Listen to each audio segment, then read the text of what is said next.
ഇപ്പോൾ ശ്രീ ജോർജ് പൊടിപ്പാറ കൂടി നമുക്കൊപ്പം ചേരുകയാണ്, മുതിർന്ന മാധ്യമ പ്രവർത്തകൻ. ശ്രീ ജോർജ് പൊടിപ്പാറ, ഇത് താങ്കൾ എങ്ങനെയാണ് ഈ മുഖപ്രസംഗത്തെ വിലയിരുത്തുന്നത്? ഇത് വെറും ഒരു എഡിറ്റോറിയൽ നിലപാട് മാത്രമാണോ ദീപികയുടേത്, അതോ സഭയ്ക്ക് പറയാനുള്ളതാണോ? തീർച്ചയായിട്ടും ദീപികയിൽ വരുന്ന ഓരോ ലേഖനവും, പ്രത്യേകിച്ച് അവരുടെ എഡിറ്റോറിയൽ എന്ന് പറയുന്നത് വലിയൊരളവിൽ സഭയുടെ നിലപാട് തന്നെയാണ്. അക്കാര്യത്തിൽ യാതൊരു സംശയവുമില്ല. അതായത് ദീപിക ചിന്തിക്കുന്നത് തന്നെയാണ് സഭയും ചിന്തിക്കുന്നത്. ചിലപ്പോൾ അതിന്റെ അളവിലും തൂക്കത്തിലും അല്ലെങ്കിൽ തീവ്രതയിലും ഒക്കെ ചെറിയ വ്യത്യാസങ്ങൾ ഉണ്ടാകാമെങ്കിലും പൊതുവിൽ ദീപിക മുന്നോട്ട് വെക്കുന്ന ആശയങ്ങളെ നമുക്ക് സഭയുടെ ഔദ്യോഗിക മുഖപത്രം എന്നുള്ള നിലയ്ക്ക് തന്നെ സഭയുടെ ആശയങ്ങളും അഭിപ്രായങ്ങളായിട്ട് തന്നെ കാണേണ്ടി വരും.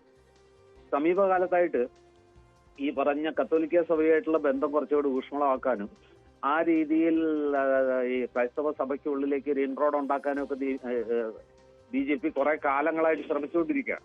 മാത്രമല്ല, വലിയൊരു ലോങ് ടൈം പ്ലാനിങ്ങിന്റെ ഭാഗമായിട്ട് അമിത്ഷാ വന്നതിന് ശേഷം 2 തെരഞ്ഞെടുപ്പുകളിലേക്കും വലിയ ലക്ഷ്യങ്ങളോടെ മുന്നോട്ട് വെക്കാൻ BJP ഒരുങ്ങുകയാണ്. അതൊരു ചെറിയ ലക്ഷ്യമല്ല, വലിയ ലക്ഷ്യങ്ങളാണ് അവരുടെ മുമ്പിലുള്ളത്.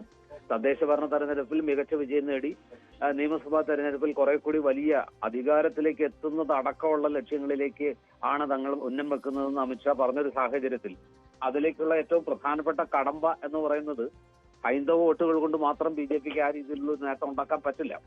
സ്വാഭാവികമായിട്ടും മുസ്ലിം വോട്ടുകൾ കിട്ടാനും സാധ്യതയില്ല. ആ നിലയ്ക്ക് ക്രൈസ്തവ വോട്ടുകളിൽ, പ്രത്യേകിച്ച് കത്തോലിക്ക സഭയുടെ വോട്ട് ബാങ്കുകൾ വോട്ടിനെ തന്നെയാണ് BJP കുറെ കാലമായിട്ട് ലക്ഷ്യമിടുന്നത്.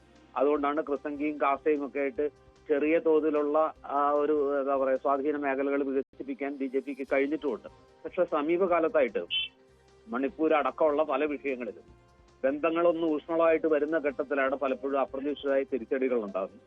ഇപ്പൊ ആ പഴയൊരു തീവ്രത ക്രിസംഗികളുടെ കാര്യത്തിലായാലും കാസയുടെ കാര്യത്തിലായാലും കത്തോലിക്ക സഭയുടെ പൊതു നിലപാടിലായാലും ഒരു ഘട്ടത്തിൽ BJPയുമായിട്ടുണ്ടായിരുന്ന ഒരു ഊഷ്മളത ഇപ്പൊ അവരുടെ പ്രസ്താവനകളിലൊന്നും കാണുന്നുമില്ല.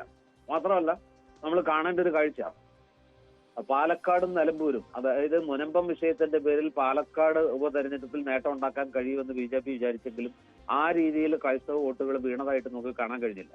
അത് തന്നെയാണ് ഇപ്പൊ നിലമ്പൂർ. ശ്രീ ജോർജ് പൊടിപ്പാറ, ഒരു നിമിഷം താങ്കൾ ദയവായി ഒന്ന് തുടരുക. താങ്കളിലേക്ക്